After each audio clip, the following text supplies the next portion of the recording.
and they lived happily ever after. Phoenix Wright closes the cover of the bedtime story. He tucks Trucy in and notices she's clutching her wooden Mr. Hat doll. Don't you want to let Mr. Hat go for the night? Never! Trucy says. Mr. Hat always helps a lady in need. He's a gentleman after all. Ha ha ha. Okay, weirdo. Phoenix turns to leave her bedroom but does a quick double take. He could have sworn Mr. Hat just winked. Ha ha ha. It's probably just the grape juice. Too much grape juice or not enough? Beyond his adoptive daughter's innocent gaze, Phoenix's cheerful mask falls. Suppressed memories of the courtroom flood his mind. The false accusations, the stripping of his badge, the humiliation, the injustice. A witch hunt, if ever I'd seen one. What would he do now? What was he good for now? Where's that fingerprinting powder Emma brought over?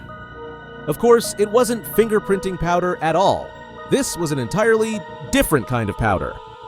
Phoenix retrieves the little bottle from the safety of a drawer too high for Trucy to reach, and he proceeds to forget.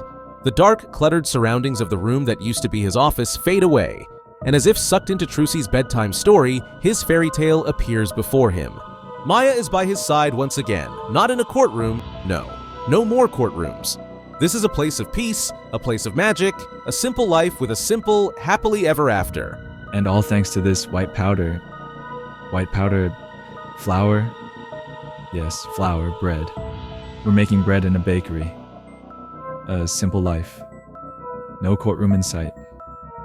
Ah, there's a young girl living with us. A magician. No. A witch. Trucy. Espella. Truspella. I must protect her at all costs. This was the life. Phoenix Wright, Ace, Baker. He'd never been anyone else. How much time has passed? 3 months. 5 years. Everything is a blur. Doesn't matter. Nothing matters when I have this white flower.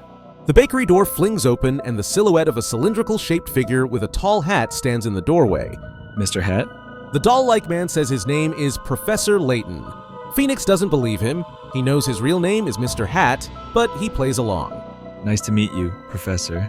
The wooden man begins telling him about problems, puzzles, trials.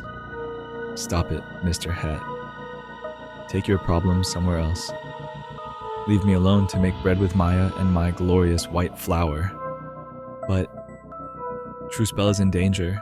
They say she's a witch, but she's only a magician. Or is she a witch? No, she's my daughter. No, she's the storyteller's daughter. But I told her a bedtime story. Does that make me the storyteller? Did I create this world?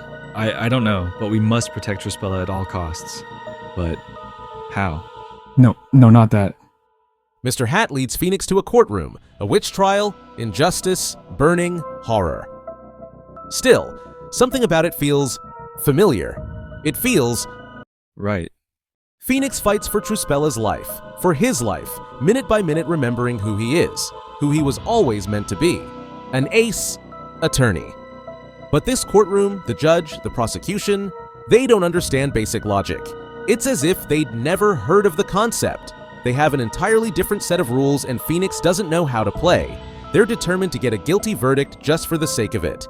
Burn the witch! Burn the witch! Burn the Phoenix! But Phoenix had been through this before, and not just once.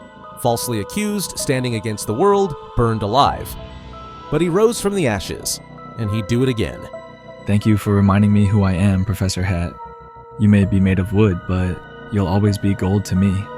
With that, the world Phoenix created takes on a different image. There was always something off about it. Part of him knew he'd have to wake up from this dream eventually. It was all a lie. But how? Unexplained white powder on the alchemist's floor. White powder? Flour? Flowers. It's in the flowers. Drugs, of course. Somehow he'd forgotten. This world is just the drugs. They'd blinded him to the reality of the pain, to the ugly machinery and scaffolding that nevertheless made him into Japanifornia's greatest defense attorney. He couldn't deny the ugliness any longer. He must see. He donned a mask and created a fake world to protect his daughter. Or was it to protect himself? In any case, this wasn't the way.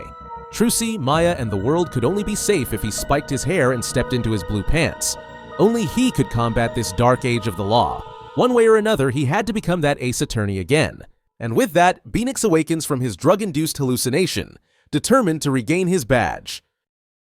For Truspella.